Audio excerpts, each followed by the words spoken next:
Hai, assalamualaikum warahmatullahi wabarakatuh. Kembali lagi bersama aku Rika Santika. Di video kali ini aku mau sharing sedikit tentang pengalaman bekerja aku sebagai perawat. Dulu aku pernah bekerja sebagai perawat dari tahun 2019 sampai sekarang, karena lulus di perkuliahan keperawatan itu tahun 2018. Nah, tapi sebelum beranjak kepada berbagai pengalaman aku, mohon bantuannya untuk like, comment, share, and subscribe channel YouTube aku. Semoga aku di video-video selanjutnya bisa sering sharing kepada kalian tentang keperawatan. Oke, yang pertama aku harus mengakui kalau aku sebagai pegawai, kecuali kalau misalnya teman-teman mau usaha untuk buka praktek sendiri, itu lebih bagus. Karena yang pertama, dulu aku agak sedikit gimana ya, bertentangan gitu dengan hati, soalnya aku nggak mau gitu jadi pegawai. Cuman emang melihat pada realitas sekarang ya, akhirnya aku harus bisa mengakui bahwa aku sebagai pegawai. Nah teman-teman, kalau misalnya menjadi pegawai silahkan bisa ke profesi keperawatan, dan selain itu juga teman-teman yang lain bisa kok untuk buka usaha kayak buka praktek sendiri kayak gitu. Terus yang kedua, belajar untuk bisa lemah lembut merawat pasien, karena mereka adalah orang yang sakit ya. Karena jangan marah-marah gitu kalau misalnya kita meriksa pasien, apalagi kalau misalnya pasien itu yang arogan pada kita harus tetap lemah lembut, karena itu merupakan attitude seorang perawat, itu harus bisa merawat secara profesional. Selanjutnya, siap gak siap, sebagai seorang perawat kita hanya bisa mendapatkan gaji UMR atau bahkan di bawah UMR, apalagi kalau misalnya di puskesmas yang memang misalnya kita belum PNS, itu kita harus bisa siap diberikan gaji yang kadang 75.000, 300.000, itu sudah konsekuensi. Cuman kalau bisa ya carilah perusahaan yang memang lebih baik menggaji kita gitu, karena kita ke sana bekerja juga membutuhkan bensin, membutuhkan makan dan minum setidaknya.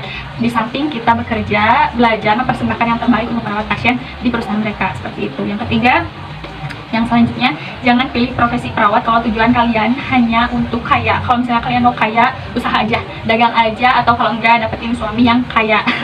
Kayak gitu. Soalnya hal itu tuh bertentangan banget sama profesi perawat atau profesi tenaga kesehatan lainnya, karena di dalam profesi perawat atau kesehatan itu mengedepankan bagaimana caranya pasien bisa sembuh gitu. Kan berbeda ceritanya kalau misalnya kita merawat pasien yang miskin, merawat pasien yang memang dalam bahasanya kurang mampu lah, kita harus bisa untuk berempati, untuk bersimpati gitu kepada mereka, tidak mendahulukan pada status materi ya.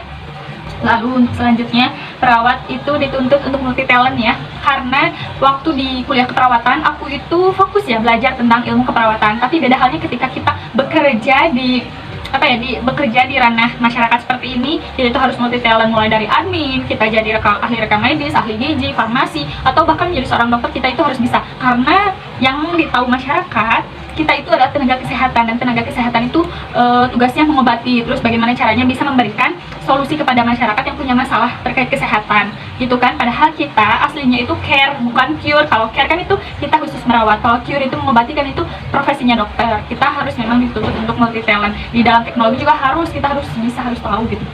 Terus kita harus selalu belajar, karena ilmu keperawatan itu dinamis, gak stagnan. Terkadang juga aku menemukan penyelesaian kasus di teori sama di praktek itu memang benar-benar beda ya teman-teman.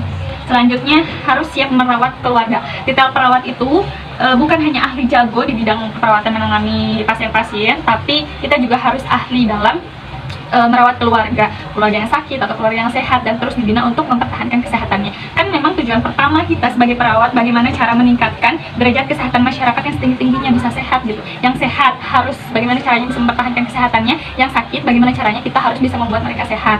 Itu tentunya syariat kita, dan memang ya maksudnya tawakalnya kita memang harus percaya pada Allah, tapi syariatnya kita berusaha berjuang untuk memberikan yang terbaik kepada masyarakat. Yang terakhir, harus senantiasa rapih, cantik, karena kita harus bisa merawat diri kita sendiri sebelum merawat orang lain. Itu ya teman-teman, sedikit pengalaman aku tentang sharing keperawatan. Gimana? Udah siap belum jadi perawat? Tetap semangat ya yang mau jadi perawat. Kalau enggak juga pilih profesi yang memang itu hobi kalian dan itu membuat kalian bahagia. Oke, segitu aja dari aku. Terima kasih. Ketemu lagi kita di video selanjutnya. Assalamualaikum.